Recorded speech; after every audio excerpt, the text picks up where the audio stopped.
나누겠습니다. 우리 다 같이 자리에서 일어나셔서 하나님의 계시의 말씀을 읽을 때 주의 음성 듣는 은혜가 있기 원합니다. 시작. 그들이 베드로와 요한이 원래 학문 없는 범인으로 알았다가 여기며 또 전에 예수와 함께 있던 줄도 알고 또 병 나은 사람이 그들과 함께 서 있는 것을 보고 비난할 말이 없는지라 명하여 공회에서 나가라 하고 서로 의논하여 이르되 사람들을 어떻게 할까? 그들로 말미암아 유명한 표적 나타난 것이 예루살렘에 사는 모든 사람에게 알려졌으니 우리도 부인할 수 없는지라. 이것이 민간에 더 퍼지지 못하게 그들을 위협하여 이후에는 이 이름으로 아무에게도 말하지 말게 하자 하고 그들을 불러 경고하여 도무지 예수의 이름으로 말하지도 말고 가르치지도 말라 하니 와 요한이 대답하여 이르되 하나님 앞에서 너희의 말을 듣는 것이 하나님의 말씀을 듣는 것보다 옳은가 판단하라. 우리는 보고 들은 것을 말하지 아니할 수 없다 하니 관리들이 백성들 때문에 그들을 어떻게 처벌할지 방법을 찾지 못하고 다시 위협하여 놓아주었으니 이는 모든 사람이 그 된 일을 보고 하나님께 영광을 돌림이라. 이 표적으로 병 나은 사람은 40여 세나 되었더라. 아멘. 제자도 시리즈로 말씀을 나누고 있습니다. 오늘 세 번째 제자에서 제자로 변화되기라는 제목으로 하나님 말씀 나누겠습니다. 저는 사람이 변할 수 있는가 그런 주제에 대해서 관심을 종종 이렇게 가지려고 또 되뇌이고 그런 생각을 합니다. 아마도 목회자의 관심 가운데 중요한 부분이기 때문에 더더욱 그럴 것 같습니다. 더 나은 사람이 될 수 있는가? 더 성숙한 신앙으로 자라갈 수 있는가? 흔히 말해서 더 좋은 사람이 될 수 있냐? 이런 질문입니다. 근데 저는 이 부분에 대해서 긍정적인 생각을 가지고 살아가려고 노력을 합니다. 물론 변하는 사람도 있고 참 변화가 더딘 그런 사람들도 많이 있을 겁니다. 세상에서는 변화가 좀 어려운 쪽으로 많이들 생각을 합니다. 그래서 통상 하는 말이 사람은 안 변한다. 뭐 그런 걸 아주 신념처럼 생각을 하고 말을 합니다. 근데 재미있는 것은 사람은 안 변한다고 이렇게 말을 하면서 그 손가락이 대부분 자기를 향하지는 않습니다. 세상 사람들 내 상대해 보니까 변하지 않습니다. 그렇게 말을 하지 정작 자기 자신에 대해서 그렇게 적용하는 사람은 우리가 살펴보기가 또 어렵습니다. 신앙은 변화라는 것이 참 중요한 겁니다. 아니 절대적인 거죠. 왜냐하면 하나님께서 저와 여러분을 부르셨을 때 그 부르심의 목적 가운데 가장 중요한 부분이 변화입니다. 우리는 하나님이 우리를 천국 보내시기 위해서 부르셨다 이렇게 생각을 하지요. 천국 가는 것이 가장 중요하죠. 절대적으로 우리에게 중요한 내용이지만 하나님의 부르심은 천국이 목적이 아니다라는 거죠. 천국이 목적이라면 그 전능하신 하나님께서 천국 들여보내는 게 목적이다라고 한다면 부르심이 불완전한 것 아닙니까? 하나님의 부르심은 완전하고 하나님의 사랑은 변하지 않고 완전하다고 우리가 고백을 하는데 천국 가는 순간까지는 알 수가 없다. 하나님도 알 수 없고 우리도 알 수 없다. 그럼 하나님이 얼마나 불완전하냐라는 거죠. 하나님의 부르심은 완전하십니다. 우리를 하나님의 자녀 삼으셨다면 그 관계성은 끊어질래야 끊어질 수가 없는 겁니다. 근데 목적이 어디에 있느냐? 우리를 부르셔서 그때부터 우리를 만들어 가시는 것이 하나님의 목적이라는 거죠. 자, 이스라엘 백성을 애굽에서 건져내신 하나님께서 홍해를 건너게 하십니다. 홍해를 건넌 게 목적이 되면 어떻게 되겠습니까? 가나안에 관심이 없는 겁니다. 홍해 건넌 생각만 가지고 인생을 살아가는 겁니다.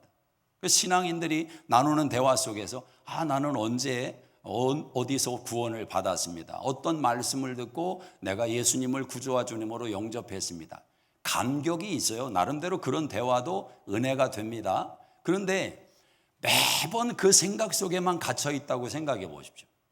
가나안에 들어갈 생각은 하지 않고 내가 홍해를 건널 때 말이지 옆에 물이 절벽으로 이렇게 서 있는데 내가 손을 한번 넣어봤다고, 홍해 바닥에서 나는 이런 것을 뭐 돌멩이 하나를 집어가지고 나왔다고, 홍해 건넌 생각 속에서만 평생을 살아가는 거죠.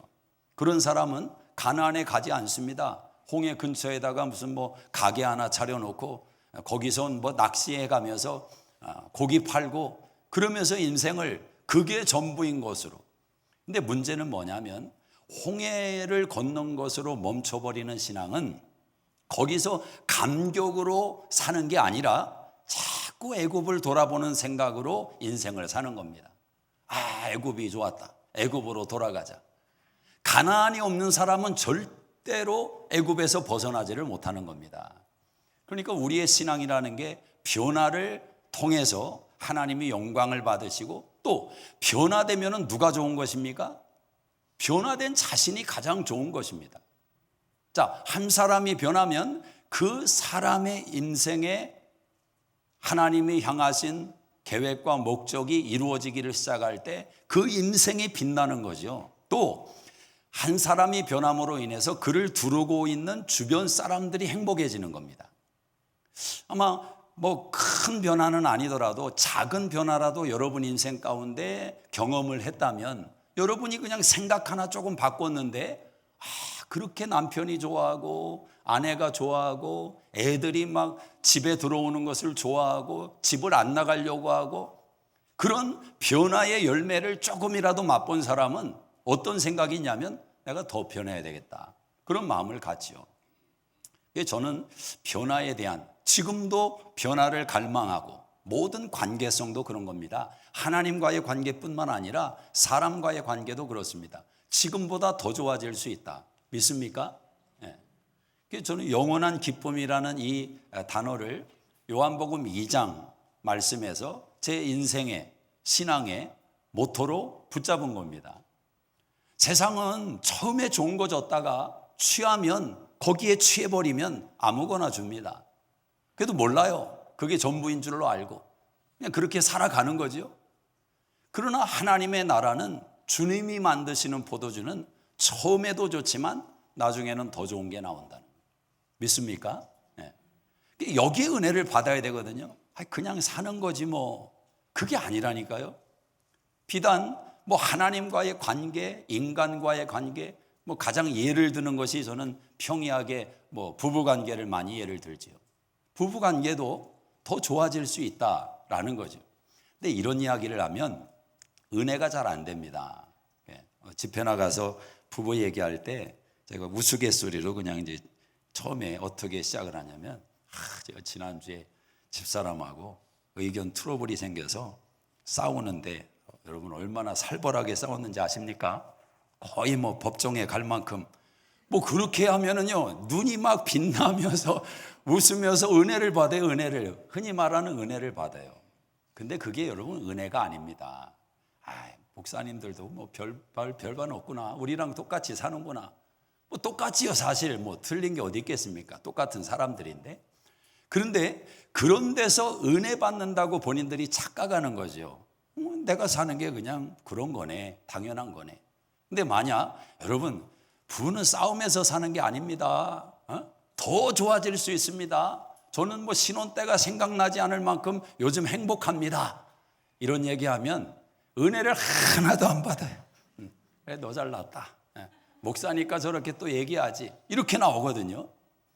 그러니까 뭐 이런 말에 귀를 기울이는 겁니다. 싸워야 정이 들고, 많이 싸워야 서로를 알아갈 수 있고, 뭐 1년에 한 번씩 대판 싸우면 10년쯤 되면 부부가 진짜 서로를 알아가고 사랑하게 된다. 내가복음 1장 1절 뭐 이런 걸, 그런 걸 좋아한단 말이죠. 변화가 없습니다. 변화가 없어요.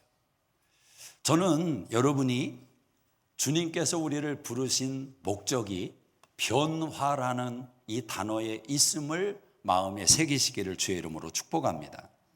자, 그러면 우리가 이제 하나하나 한번 짚어 들어가 봅시다. 사람이 왜 안 변할까? 왜 변화가 어려울까? 이걸 짚어봐야 될 것 아닙니까? 대체적으로 변화가 어려운 이유가 어디에 있는가? 사실 하나님은 행복이라는 단어를 어디 산꼭대기에다가 숨겨놓고 너희 한번 찾아봐라, 내가 감춰놨으니까 찾는 사람은 좋을 거다, 이게 아니라 말입니다. 데살로니가전서 5장 16절 야에 항상 기뻐해라, 쉬지 말고 기도해라, 범사에 감사하라, 너희를 향하신 하나님의 뜻이니라. 하나님은 우리의 삶의 가장 일상의 자리에 하나님의 보물을 담아 놓으신 것이지 어디에 가서 찾아내는 그런 숨바꼭질이 아니라는 것입니다. 하나님의 뜻에 순종하고 하나님 말씀대로 변화를 갈망하면 가장 기쁨이 어디에 있느냐? 여러분 가정에 있는 겁니다. 사업장에 여러분 인생을 시원하게 만드는 기쁨, 직장에 여러분의 인생, 취미생활, 같은 남자들끼리 공유하는 그런 사회활동, 거기에 여러분의 영혼을 막 시원하게 만드는 내용이 있는 게 아니에요. 속지 마세요. 여러분이 날마다 바라볼 수밖에 없고 함께 할 수밖에 없는 그 가정, 그 조그만 공간, 거기 안에 여러분 인생의 모든 것을 하나님이 담아 놓으셨다는 거예요. 눈을 떠야죠. 그게 제일 우리를 인해서 변화를 가로막는 게 뭐냐? 성경은 고린도전서 10장 5절에 우리 안에 견고한 진이 있다라고 이야기를 합니다. 견고한 진이 있다. 우리의 싸우는 무기는 육신에 속한 것이 아니요 오직 하나님 앞에서 견고한 진을 무너뜨리는 것이다. 모든 이론을 무너뜨리고 하나님을 향하여 높아진 것을 무너뜨리고 모든 생각을 사로잡아 그리스도께 복종시키라. 이게 사도 바울의 권면이거든요. 견고한 진이 우리 안에 있다는 거예요. 이 견고한 진이라는 것은 많은 과정을 통해서 내 안에서 형성된 나의 신념이고 가치관이고 인생관이고 신앙관이고 이런 거거든요. 그래서 그 견고한 진이 우리 안에 딱 자리 잡고 있는데 이게 나라는 겁니다. 이게 나는 안 바뀌어. 이게 난데 그 견고한 진에 의해서 인생을 살아가는데 이 견고한 진이 신앙 안에 어떤 문제를 일으키느냐? 하나님 말씀을 받을 수 없게 만드는 겁니다. 자, 똑같은 나무를 가까운 곳에 심었습니다. 근데 한쪽 나무는 막 자라요. 이렇게 쑥쑥 자라는데 가까이에 있는 이 나무는 자라지를 않습니다. 이상하다. 그래서 영양분을 조금 더 주고 얘한테 줄 걸 얘한테 조금 더 주고 안 자라요. 이유가 뭘까? 나중에 너무너무 답답해서 나무를 파가지고 다시 옮기려고 나무를 드러내는데 보니까 조금 더 파보니까 그 나무 밑에 쓰레기가 있는 거예요. 돌멩이와 또 벽을 허문 그런 시멘트와 그런 내용이 밑에 쫙 깔려 있는 거죠. 그러니까 물을 받아도 영양분을 받아도 뿌리를 내릴 수가 없는 겁니다. 그 견고한 진이 딱 자리 잡고 있기 때문에 일시적으로 다 지나가고 말더라는 거예요. 자랄 수 있는 여백이 없습니다. 이미 예수님께서 이런 비유는 말씀하셨죠. 가시떨기 나무에 길가에 돌짜기에 씨가 떨어지면 자라지 않는다. 이게 우리의 마음밭을 비유하시면서 말씀한 것 아닙니까? 그러니까 변화되라는 거죠. 너희가 길가 같은 밭이었으면 좀 가시밭으로 이제 조금 더 나아지고 자갈밭으로 좀 더 나아지고 나중에는 좋은 길로 변화되라. 이 변화가 그렇게 중요한 겁니다. 나는 이런 마음의 밭을 가지고 태어나서 변화될 수 없다. 그런 인생은 없는 겁니다. 사람의 마음이라는 것은 거기에 100% 악한 사람도 없고 100% 선한 사람도 없습니다. 우리의 마음 속에서 날마다 변화가 일어나면 그 마음이 새로워지는 거죠. 성경이 말씀하지 않습니까? 날마다 마음을 새롭게 하라. 견고한 진이 형성되는 걸 가만히 보면 여러 이유가 있지만 가장 큰 이유는 상처입니다. 상처. 어렸을 때 또 자라면서 부모로부터 형제로부터 학교에서 친구들로부터 다양한 경로를 통해서 우리의 인격과 우리의 삶이 생각이 형성되지 않습니까? 그 과정 속에서 내가 받은 상처가 있거든요. 그 상처가 그 부분에 견고한 진을 만들어 버리는 겁니다. 그래서 어떤 사람은 돈에 대한 상처, 그 돈에 대한 상처가 견고한 진을 만들어서 너무너무 다른 건 다 좋은데 어떤 부분에만 가면 사람이 뒤집어지고 이상해지는. 그게 왜 그러냐? 그 견고한 진을 그 부분에 형성하고 있기 때문에 그렇습니다. 상처죠. 또 견고한 진을 만드는 이유가 뭐냐? 불안감입니다. 불안감. 여러분, 사람 안에 존재하는 불안감이 있다는 걸 아십니까? 창세기 3장을 보면 아담과 하와가 선악과를 따먹고 처음으로 갖게 된 감정이 두려움이었습니다. 수치감, 두려움, 불안. 하나님이 부르십니다. 아담아, 아담아, 네가 어디 있느냐? 이전 같으면 예 하나님 제가 여기 있습니다 하고 나올 텐데 두려운 겁니다. 동산나무 뒤에 숨어버렸습니다. 하나님 앞에 나가는 게 두려운 것입니다. 그래서 이 불안감을 가지고 있는 생각이 타인을 신뢰하지 못하게 막아버립니다. 하나님을 신뢰하지 못하게 막아요. 하나님의 선하심, 하나님의 인자하심 아니야. 혹시 몰라 또 지금 저렇게 잘해주지만 한 번 또 때릴지 몰라. 이 불안감을 가지고 있는 사람은요, 믿음 안에 들어가는 것도 본인이 조절하려고 합니다. 왜냐하면 내가 하나님께 더 들어가면 하나님이 나한테 더 빼앗아 갈 것 같아. 더 많이 요구할 것 같아. 내 인생을 괴롭힐 것 같아. 불안한 거예요. 그래서 이 불안감이 견고한 진을 만들고 변화를 거부하는 겁니다. 지금 이 현상 유지가 좋은 거지 변화되면 불안한 거예요. 불안한 거예요. 불안한 사람은 주변을 또 통제하려고 듭니다. 왜냐하면 나는 가만히 있고 싶은데 주변이 변하면 나도 거기에 맞춰서 변해야 되니까 이게 두려운 겁니다. 그래서 주변을 통제하고 자기를 의존하는 영역 안에 가두려고 하는 것입니다. 불안이 어떻게 여러분 일상에 영향을 미칠 수 있는지 예를 한번 들어보면, 혹시 냉장고 문을 열고 자주 한 번 어쩌다 하는 건 그건 좀 그렇고 자주 아내에게 타박하는 남편들이 있을 수 있습니다. 아, 이게 냉장고에 이게 왜 뭐가 없어? 뭐라든지, 아니 냉장고 이거 좀 뭐 좀 잘 정리 좀 해. 뭐 이런다든지. 그게 여러분 그런 이야기를 할 때 아내들이 냉장고에 대해서 남편이 말할 때 아내가 미소 짓는 여자는 없습니다.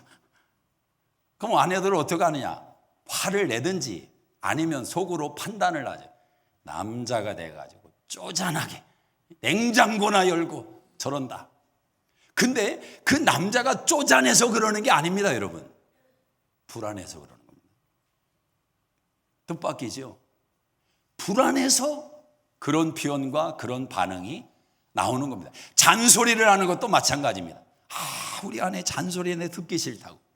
아, 남편이 아주 따라다니면서 잔소리 하는데 아주 듣기 싫다고. 그럼 잔소리 하는 사람이 기질이고 성격이라고 말할 수도 있지만 왜 그렇게 하느냐? 불안해서 그래요. 불안해서. 내 통제 안에 둬야 되는데 이게 안 된단 말입니다.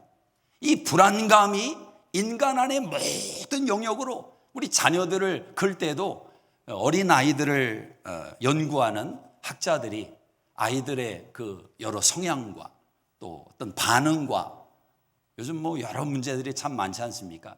근데 그런 것을 의외로 어디에서 원인을 많이 찾아가냐면 불안이다라는 불안. 그래서 아이들이 불안해하는 것을 가볍게 여기면 안 됩니다. 아이들은 막 천둥번개가 쾅 쳐도 엄마 아빠한테 막 달려오잖아요. 그럼 어른들은 뭐 아무것도 아니야.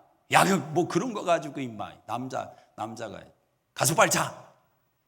그러면 안 되는 거예요. 그런 한 번의 상처가 그 아이 마음속에 불안을 감추는 작업으로 변해갈 수 있단 말이죠. 그게 인간사에 많은 견고한 진을 만들고 우리의 신앙과 우리의 관계성을 가로막는 걸림돌이 된다. 변화를 거부하고 가난으로 나가야 되는 발걸음을 주저하는 이유가 어디에 있느냐? 두려운 겁니다. 불안한 거예요. 미래를 자기 생각으로 이미 결론을 짓는 겁니다. 나는 이렇게 하면 안 돼. 나는 만약에 저기에 들어가면 안 좋을 거야. 나는 결혼하면 안 행복할 거야. 내 결혼 생활은 이미 결정돼 있어. 불안한 겁니다. 불안한 거예요.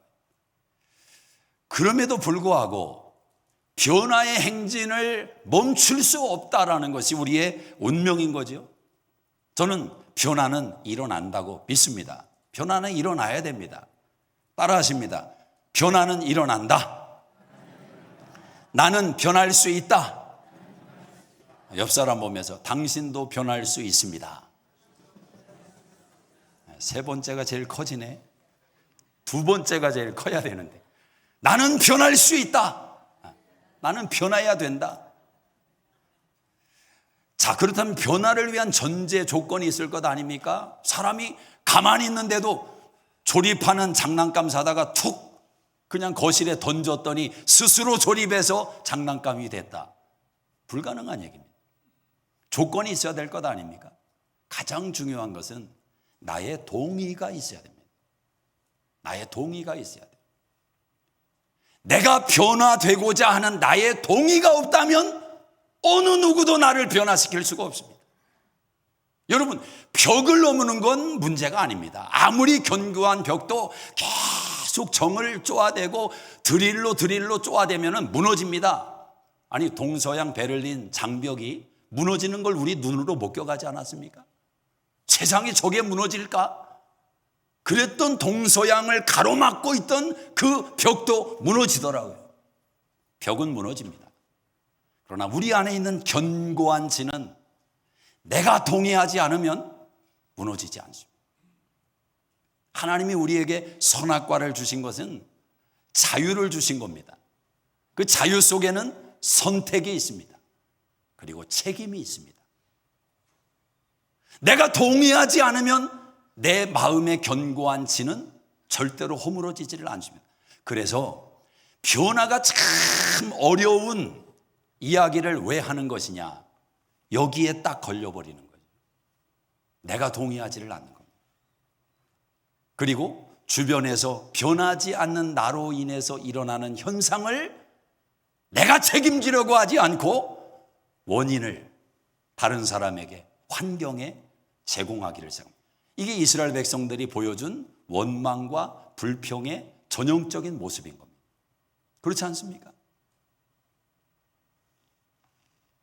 변화를 하고자 하는 인정이 있어야 됩니다. 내 안에 상처가 있고 견고한 진이 있구나.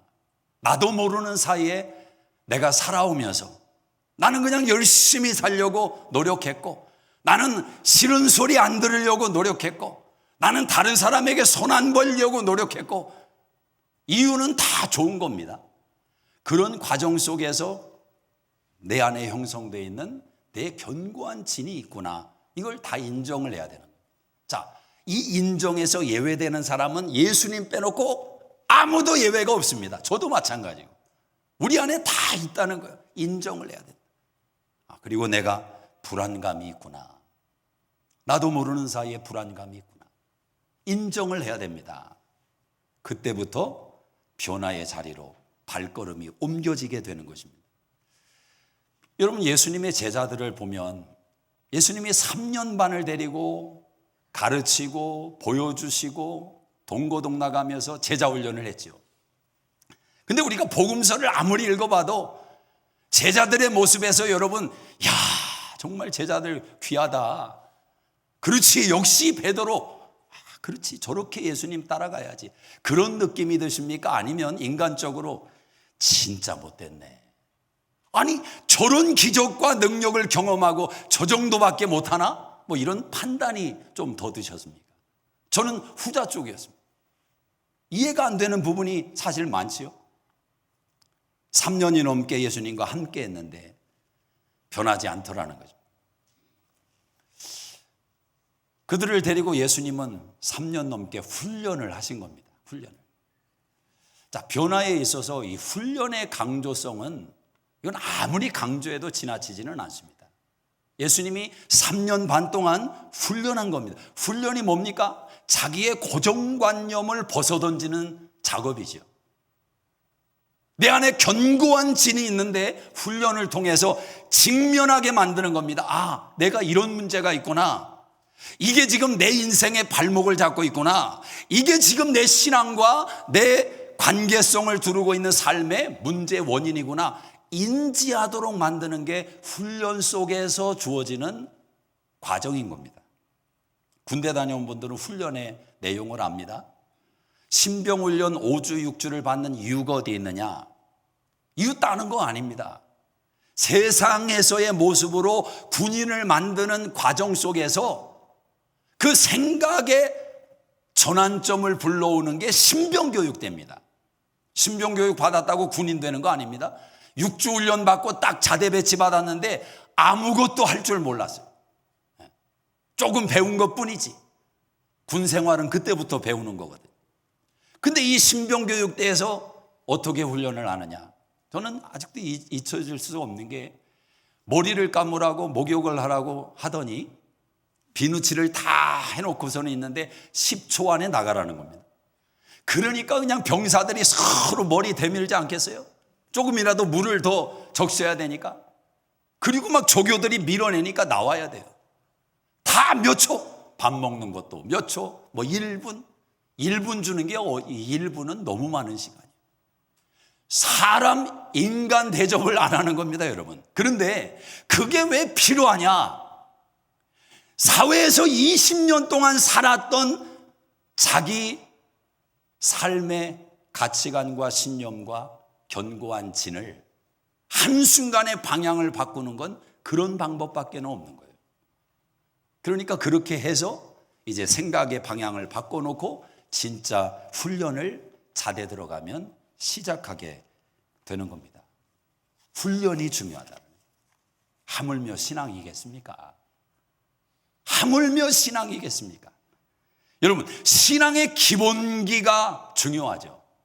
신병교육이 신앙의 기본기와 같은 것입니다. 신앙의 기본기가 뭡니까? 성경 읽기와 기도예요. 이건 신앙의 기본기입니다. 성경을 읽는 거예요.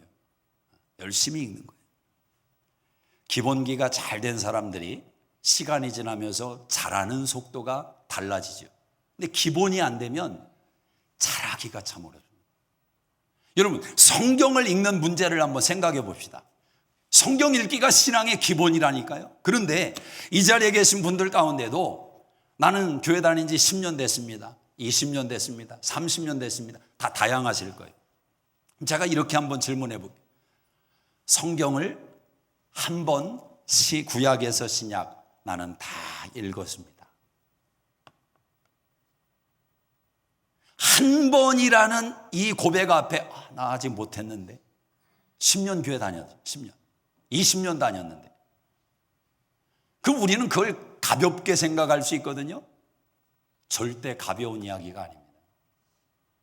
사실 큰 회개할 내용입니다. 목사님 바쁘다 보니까 성경 읽을 시간이, 성경의 문제는 시간의 문제가 아닙니다. 가치의 문제입니다. 가치의 문제. 여러분, 만약에 달라스의 어느 복지가가 100만 불을 딱 걸어놓고 신문을 냈어요. 달라스에. 이번 한 주 동안 구약에서 요한계시록까지 성경을 다 읽은 분에게 10만 불을 드리겠습니다. 장난이 아니라 진짜로. 아마 100만 불 턱도 없습니다. 수천만 불을 아마 필요할지도 모릅니다. 성경이 있는 것은 시간의 문제가 아닙니다. 가치의 문제예요. 아직 이 성경이 나한테 중요한 책이 아니에요. 하나님의 아들 예수님께서 우리를 구원하기 위해서 인간의 몸으로 오셔서 십자가에 달려 죽으시고 부활하시고 승천하시고 지금도 우리를 위해서 기도하시는 그 하나님의 진한 사랑의 이야기를 우리가 기억을 못하니까 성경으로 담아주신 거예요. 이 성경을 읽지 않는다? 이건 가치의 문제다라는 거예요. 기도도 마찬가지입니다. 목사님 저는 그래서 하루 3번 식사 기도는 열심히 합니다. 의외로 그런 고백하시는 분들이 많아요. 안 하는 것보다야 낫지만 여러분, 살아계신 하나님과 교제하는 신앙의 깊이가 나 밥 먹게 해주셔서 감사합니다. 요 삼시세끼로 끝나면 안 되잖아요. 그러니까 이 신앙의 기본기를 어떻게 할 거냐. 그래도 가만히 보면 교회를 자꾸 들락날락하고 주일 한 번이 아니라 뭐 이렇게 들락날락하면서 개인으로도 기도하고 또 말씀도 듣고 공부도 하고 이런 신앙의 기본기가 돼 있는 분들이 몇 년 지나고 나면 말하는 게 좀 달라지고 살아가는 또 삶의 환경이 좀 달라지고 변화가 일어나죠. 변화가. 이 기본기가 잘 돼 있는 게 중요해요. 아니 세상에서 악기 하나 배울 때도 기본기 얼마나 강조하는지 아십니까? 저는 어렸을 때 초등학교 5학년 때 우연히 기타 치는 어떤 분을 보고 너무 매료돼서 기타를 사가지고 이제 기타를 치기 시작했습니다. 그러니까 지금 벌써 수십 년이잖아요. 지금도 제가 기타 그냥 잡으면 칩니다. 웬만한 노래 혼자 부르면서 엔조이 할 수 있습니다. 근데 제 실력은 그때나 지금이나 똑같습니다. 피아노도 제가 한 번은 배우려고 20대 때 학원을 등록을 한 적이 있습니다. 근데 바이엘 책을 주면서 열심히 공부를 하라고 하는데 제가 물었어요. 아니, 제가 찬송가를 치고 싶은데 찬송가를 마음껏 이렇게 치려면 얼마나 도대체 배워야 됩니까? 한 달 정도면 됩니까? 그랬더니 그분 얘기가 한 1, 2년 열심히 하면 조금 그래도 기본적으로 하지 않을까요? 뭐 이렇게 얘기했습니다. 다음 주로 그냥 접었습니다. 저는 그 정도 시간을 들여서 그걸 배울 여리는 없었던 것 같아요. 물론 제 그 기타 허접한 실력이지만 그거 가지고 중고등부 인도할 때 수십 년 전에 철야기도 하면은 초대 가면서 소리만 내는 거죠. 소리만. 기타줄 끊어지고 그렇게 또 쓰임을 받았고 제 피아노 코드로 치는 피아노 실력으로 우리 형님 개척했을 때 제가 1대 피아니스트로 1년 넘게 또 봉사했다는 것 아닙니까? 찬송가 몇 개 그냥 쾅쾅 눌러가면서 박수 치고 박수 칠 때는 그냥 음이 별로 중요하지 않거든요. 저는 실력이 그때나 지금이나 똑같습니다. 그런데 이 한 가지는 제가 가슴에 딱 새겼습니다. 기본기가 중요하다. 기본기가 중요하다. 이 자리에 골프 치시는 분들은 뭐 너무너무 잘하는 얘기 아니겠어요? 아니 골프 뭐 아이고 저거 내가 옛날에 시골에서 자치기를 얼마나 잘했는데 골프채를 하나 삽니다. 그리고 필드에 나갑니다. 어떤 때는 또 잘 맞겠죠. 근데 그 실력이 늘겠느냐라는 거예요. 안 늘죠. 그리고 기본기가 없이 배운 사람들은 매너가 안 됩니다. 매너가. 그래서 이렇게 공치기 어려운 곳에 가면은 그런 사람들은 또 자기가 하나 가지고 있다가 이렇게 좋은 곳에다 또 옮겨놓고 발로 또 이렇게 쳐가지고 그런다예요. 제가 이걸 어느 목사님한테 대화를 나누다 보면 골프 좋아하시는 분들이 꼭 골프 얘기를 나중에 해요. 그런데 골프 얘기하면서 그 얘기를 빠짐없이 하는 거예요. 내가 누구랑 어떤 목사님이랑 골프 쳤는데 아이고 그 사람 볼이 거기 없었는데 거기 있는 것처럼 해서 쳤는데 그 얘기를 제가 한 분에게서 한두 번 들은 게 아니라 몇 번을 들었는지도 몰라요. 저게 저렇게 중요한가 보다. 한 사람의 인격이 볼 한 번 옮겨놓은 것 때문에 그냥 도매금으로 그 정도로 중요하더라고. 기본이 안 되면 그 룰을 지키지를 않는 거예요. 그렇지 않습니까, 여러분? 만 가지가 다 그런 거예요, 사실. 왜 잘하지 않는가? 기본기를 돌아보자. 그래서 정말 어떤 분야에든지 탁월한 사람들은 요즘 너무 내가 하는 일이 어렵고 잘 안 되는 것 같고 내 뜻대로 안 되는 것 같고 그러면 방법을 찾는 게 아닙니다. 기본기를 찾는 겁니다. 기본기를. 다시 성경을 읽고 기도하고 다시 내 분야의 그 기본이 뭔가를 생각하고 그걸 또 점검하고 하물며 신앙이겠는가? 저는 여러분이 자신들에게 꼭 질문해야 된다고 봅니다. 피아노는 못해도 돼요. 골프는 안 쳐도 돼요.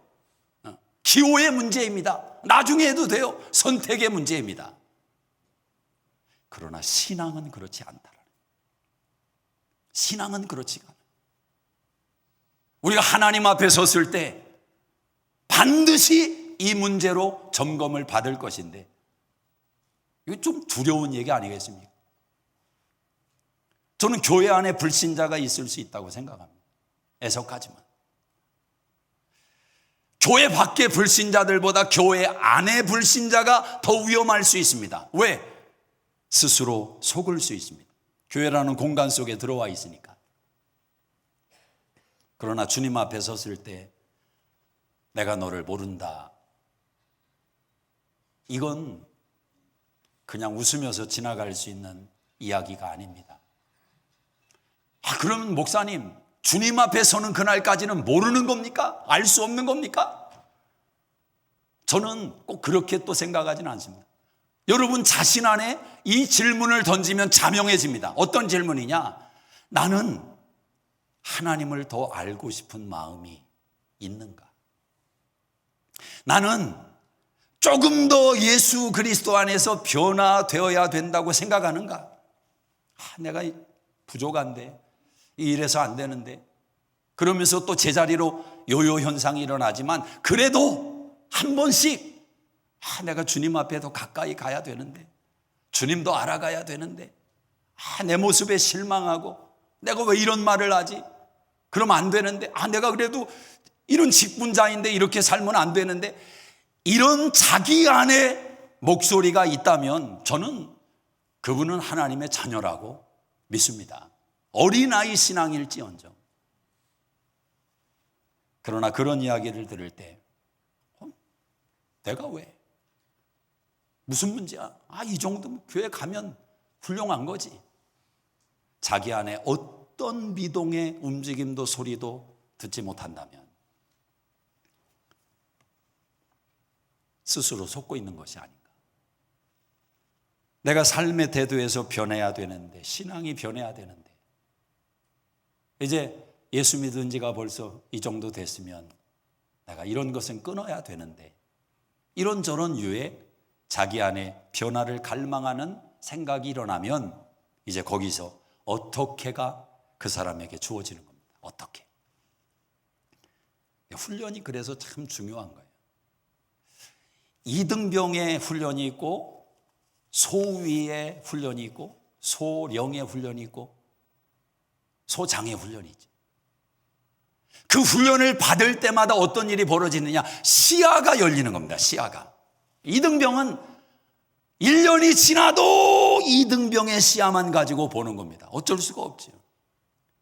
소위가 되면은 그래도 자기 하나가 아니라 몇십 명을 생각하면서 이렇게 들여다보는 거예요. 신앙의 변화가 훈련 속에서 그렇게 다져가는 거죠. 근데 여러분, 이등병이 갑자기 소장이 됐다고 생각해 보십시오. 그 군대는 끝난 겁니다. 그 군대는 전쟁 나면 다 몰살당하는 겁니다. 저 군대에 있을 때 그 중대장님 밤새도록 걸어서 공격지에 가서 대기하다가 벌벌 떨고 그냥 젖었다가 추우니까 얼마나 떨어요. 춥고. 그렇게 하다가 공격 앞으로 해서 그냥 야 소리 지르면서 산을 올라갔더니 아무 반응이 없어요. 아무 반응이. 정상에 가서 하는 말이 여기가 아니네. 다 고생하는 거예요. 다 죽는 거예요. 훈련. 하나님 말씀을 통해서 깨닫는 겁니다. 다 훈련 같아요. 큐티도 훈련이고. 요즘 큐티하는 분들이 많아지는데 그런 고백을 해요. 목사님 어려워요. 근데 훈련된 사람은 어렵다고 말합니까? 처음에 임할 때 어렵지. 그렇지 않아요? 이거 자꾸 이렇게 군대 얘기를 듣기 싫어할 텐데 설교. 그 절벽에서 이렇게 줄 타고 내려오는 거 있잖아요. 그거 훈련 받을 때 다 오금 절여요. 저도 절벽에서 훈련 받는데 참 그 못된 중대장님이 너는 군종병이니까 너 무서운 거 없지? 그러면서 저를 처음 견본으로 하라는 겁니다. 다리가 후들거리는데 거기서는 주님도 안 보이더라고요. 너무 무서워서. 근데 한 번, 두 번 하고 나면 어떻게 되는지 아세요? 세상 재미있는 게 그겁니다. 세상 재미있는 게 그거예요. 아마 비행기에서 이렇게 떨어지는, 낙하산 쫙 피면서 떨어지는 것도 처음에가 그냥 오금절이지요. 아마 그거 여러 번 하신 분들은 그 재밌습니다. 그럴 겁니다. 훈련이 안 돼서 어려운 거예요. 조금 견뎌야 돼요. 성경 읽는 것도 훈련이고, 말하는 것도 훈련이 필요합니다. 말하는 것도. 자기가 내 안에 견고한 진이 있고, 내 안에 상처가 있고, 불안감이 있고, 그래서 나는 변화에 어려움이 있어. 나는 변해야 돼. 이렇게 결단했다면 여러 분야에 생각 물어야 돼요. 지난 금요일에 말씀드렸지만 자꾸 물어야 돼요. 묻는 사람이 길을 찾습니다. 아이, 나는 알아. 에이, 그거 그렇게 하는 게 아니야. 본인이 다 만물 박사라고 생각하면 일정 부분은 맞을지 모르지만 아니에요. 그게 견고한 진이라 더 성장할 수 있는, 더 클 수 있는 자신을 가로막고 있는 거예요. 물어야 돼요. 그리고 내 생각이 틀릴 수 있다는 여지를 항상 남겨놔야 돼요.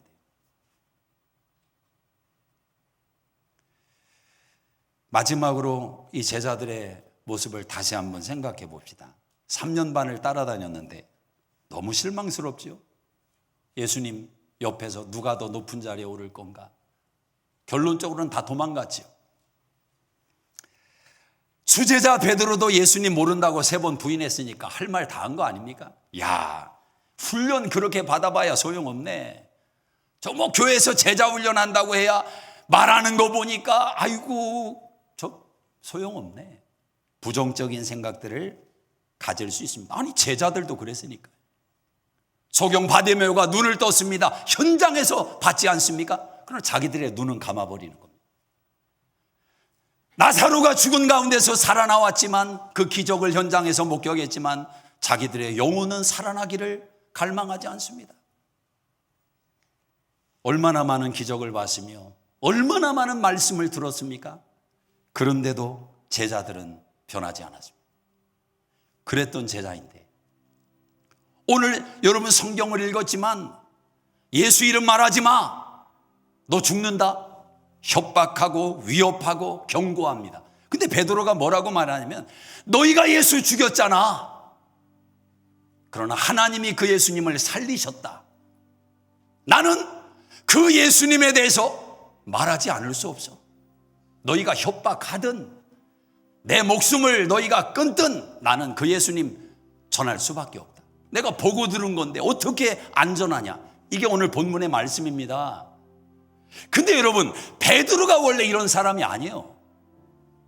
예수님 모른다고 부인했던 그 시기가 오늘 이 말씀의 시기와 엄청 차이가 나는 시기가 아닙니다. 고작 50일밖에 지나지 않았어요. 그런데 어떻게 사람이 이렇게 변합니까? 50일밖에 지나지 않았는데 사람이 어떻게 이렇게 바뀌냐고요. 무슨 목숨이 10개나 되는 사람처럼. 여기에 우리의 소망이 있는지 모릅니다. 야, 그렇구나. 나도 변할 수 있구나. 꼭 3년 반 그게 아니라 한 50일만 지나면 내가 변화될 수 있구나. 이 담대함을 가지고 변화될 수 있구나. 어떤 면에서 위로가 찾아오기도 합니다. 이 담대함이 도대체 어떻게 가능했던 거예요? 부끄러움의 자리에서 이 담대한 증인의 모습으로 숨으려고 애쓰던 자가 자기 얼굴을 드러내고 많은 사람들 앞에 공개적으로 활보하는 이 용기가 어디에서 온 것인가? 동일선상에서 주일 예배만 참석하는 성도에게 수시로 H마트 왔다가도 교회 한번 갔다 가야지, 이런 변화가 일어날 수 있을까? 가정에서 항상 냉전을 주도하는 자신의 얼굴이 환하게 펴지고 남편을 허그하고 아내를 허그하고 아이들을 허그하는 그런 모습으로 변화될 수 있을까?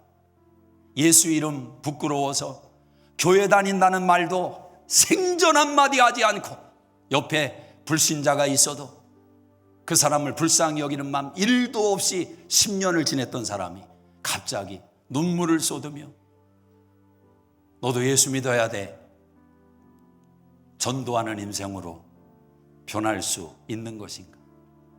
예배 시간이 지루하고 빨리 1시간 언제 가나 졸면서 기다렸던 사람이 찬양 시간에 두 손을 들고 강 목사님이 손 들라고 안 해도 손을 들고 찬양을 하고 그런 예배자로 변할 수 있는 것인가? 시간만 내면 핸드폰 붙들고 살던 사람이 성경을 붙들고 사는 사람으로 변할 수 있는 것인가? 있다라고 이야기를 합니다. 그리고 그 답을 우리에게 이렇게 말해줍니다. 성령께서 그렇게 바꾸셨다. 오순절 마가이다 락방에 성령 충만을 받은 제자들이 완전히 바뀐 겁니다. 저는 여기에 위로를 받습니다. 그래도 우리는 베드로보다는 나은 거 아닙니까? 베드로처럼 예수님 따라다니며 기적을 본 것도 아닌데 그래도 이 정도로 따라가고 있으면 좀 훌륭한 거 아닌가? 그렇게 또 위로받을지도 모르겠습니다. 제자에서 제자로. 전자의 이 제자는 연약했던 제자, 그냥 부름만 받은 제자, 교회만 출석하는 제자, 나 예수 믿고 구원받았다고 그 말은 할 수 있는 제자. 그랬던 제자가 진짜 제자로 예수님을 자랑하고 예수님을 증거하고 그런 인생으로 변화되었습니다. 성령 안에서. 저는 여러분이 이 부분에 있어서 마지막 이 한 가지를 놓치지 말기를 바랍니다. 50일밖에 지나지 않았어요. 야, 성령이 임하시면 사람 변한다. 예, 맞습니다. 그러나 여러분 여기에 놓치지 말아야 될 게 있어요. 이 50일이라는 시간이 가만히 뒷짐지고 나는 안 변해도 돼. 예수님 안 따라다녀도 돼. 성경 덮어놓고 기도 덮어놓고 그렇게 지내던 사람이 50일이라는 시간 안에서 기적적으로 성령의 충만을 받고 변화되고 거듭나고 이런 역사는 기대하지 마십시오. 하나님의 방법이 아닙니다. 제자들은 3년 반 동안 자신들의 삶을, 인생을 변화라는 예수님의 공간 안에 담아놓고 시간을 보냈습니다. 헌신했고 따르고 결단했습니다. 그래도 넘어지고 실패했던 사람들이. 그러나 그 시간이 절대 헛된 시간이 아니었다는 것을 오늘 사도행전 4장이 증명하고 있는 것입니다.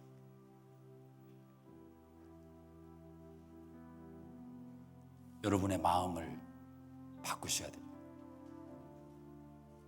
지금 이 모습 이대로 내 신앙과 내 인격과 내 인생을 그 안에 가두지 마십시오. 시야를 열어서 내가 훈련받아야 되고 내가 알아가야 되고 큰 열매가 없더라도 여러분을 자꾸 그렇게 담으셔야 됩니다. 마른 장작이 쌓이는 것처럼, 마른 장작이 쌓이는 것처럼. 그러다가 어느 날 성령께서 그 마른 장작에 불을 내려주십니다. 그 이야기가 오늘 사도행전 4장의 이야기입니다. 우리에게 필요한. 기도하겠습니다. 우리 자리에서 다 일어나실까요? 진심으로 여러분의 영혼에게, 자신에게 질문하기를 바랍니다. 견고한 진이 하루아침에 깨지거나 허물어지기는 쉽지 않겠지만 그 견고한 진을 허물기로 결단하면 하나님께서 도와주십니다. 사람을 붙여주시고 환경을 허락하셔서 하나님이 작업을 거십니다. 그리고 우리 인생에 이전에 경험하지 못했던 은혜와 사건을 경험하게 합니다. 여러분이 붙들고 있는 견고한 진이 여러분의 인생을 지켜주지 못합니다. 그 사람이 여러분의 인생을 지켜주지 못합니다. 그 재물이 여러분의 인생을 지켜주지 못합니다. 그런 것처럼 착각하게 만드는 것뿐입니다. 하나님 한 분 외에는 우리를 지킬 자가 없습니다. 하나님 아버지, 더 변화되고 싶습니다. 주님 오시는 그날까지 하나님에게는 손자가 없다고 말씀하셨는데 우리를 자녀로 불러주신 그 은혜에 감격해서 주님 앞에서는 그날까지 변화되기를 원합니다. 우리의 삶의 자리에도 더 변화되기를 원합니다. 주님께서 우리의 결단과 우리의 마음 가운데 성령으로 역사해 주셔서 놀라운 주님의 역사가 우리 생애를 통해 일어나게 하여 주시옵소서. 기적이 일어나게 하여 주시옵소서. 이제는 우리 주 예수 그리스도의 은혜와 하나님 아버지의 놀라우신 사랑하심과 성령님의 감화감동 역사 충만케 하심이 이 한 주도 함께 하시기를 간절히 축원하옵나이다.